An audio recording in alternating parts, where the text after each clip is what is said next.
Assalamualaikum warahmatullahi wabarakatuh. Perkenalkan, nama saya Muhammad Dairobi dari kelas 06 Tele 03. Di sini saya akan mempresentasikan protokol jaringan.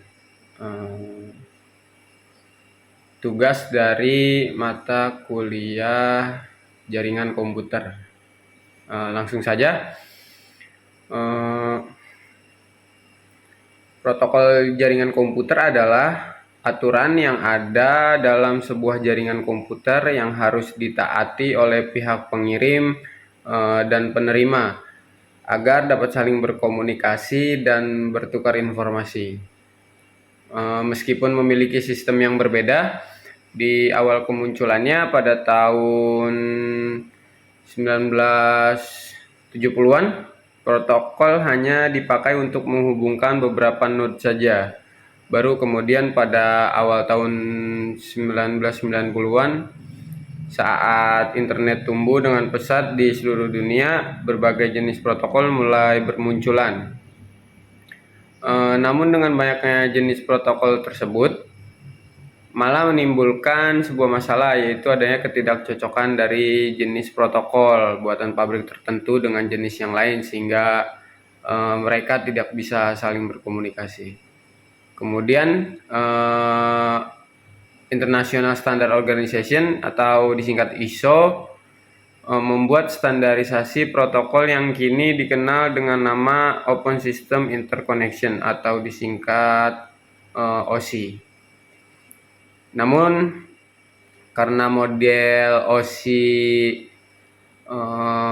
adalah sebagai konsep dasar dan preferensi teori, cara kerja yang dipakai sebagai standar yang diterima secara umum karena pemakaiannya yang semakin berkembang. Untuk fungsi protokol jaringan sendiri ada 5, saya rangkum. Yang pertama ada addressing. Fungsi dari addressing adalah untuk header IP paket tertentu mengandung alamat yang akan memberikan identifikasi baik kepada komputer pengirim dan komputer penerima. Setiap paket akan melewati network komunikasi dan menghubungkan antara komputer pengirim dan penerima oleh router dengan menggunakan informasi alamat tersebut. Dengan menggunakan informasi alamat tersebut, yang kedua ada flow control. Flow control berfungsi sebagai pengatur perjalanan data dari pengirim dan penerima secara satu persatu. Yang ketiga ada timeout, dipakai juga untuk self-destructive counter terhadap setiap IP paket yang sudah kedaluarsa maupun rusak. Yang keempat, reassembly. Pada saat data dalam protokol jaringan, bisa saja pesan terkirim akan terpecah menjadi beberapa paket kiriman. Nah, ini karena adanya batas kapasitas pengiriman, sehingga data tersebut dimasukkan dalam satu paket dengan ukuran yang besar. Maka dari itu adanya fungsi reassembly ini membantu menyusun ulang pecahan-pecahan paket tersebut. Yang kelima, option digunakan untuk memberikan izin komputer pengirim dan dalam memutuskan bagian dari paket yang akan didapatkan oleh komputer penerima.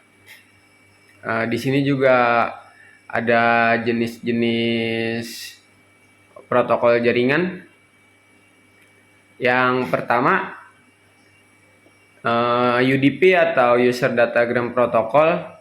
UDP adalah transport TCP atau IP yang dapat mendukung komunikasi unreliable tanpa adanya koneksi antara host di dalam suatu jaringan. Yang kedua, TCP atau IP, Transmission Control Protocol, dan Internet Protocol. Seperti yang tadi di atas, TCP/IP adalah standar protokol jaringan komunikasi data yang digunakan oleh pengguna internet. Standar TCP/IP ini mengatur proses penukaran data dari satu komputer ke komputer yang lain melalui koneksi internet. Yang ketiga, HTTPS. HTTPS berasal dari kata Hypertext Transfer Protocol yang merupakan protokol untuk mengatur komunikasi antara klien dan server. Sementara itu, HTTPS merupakan versi lebih aman dari HTTP itu sendiri. HTTPS dan HTTP masih satu protokol yang sama sebenarnya. Cuma HTTPS adalah perpaduan dari komunikasi HTTP biasanya melalui TLS atau SSL, Transport Layer Security atau Socket Secure Layer. Kombinasi ini biasanya dilakukan untuk menjaga keamanan dari kemungkinan serangan pihak ketiga. Serangan yang dilakukan biasanya berupaya penyadapan informasi dalam komunikasi yang terjadi.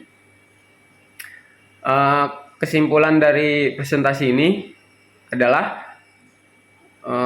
protokol adalah salah satu sistem dan teknologi yang berperan penting dalam proses perpindahan data di internet. Tanpanya transfer data mungkin akan lebih rumit dan lebih tidak aman lagi. Sekian presentasi dari saya. Kurang lebihnya mohon maaf. Sekian dan terima kasih.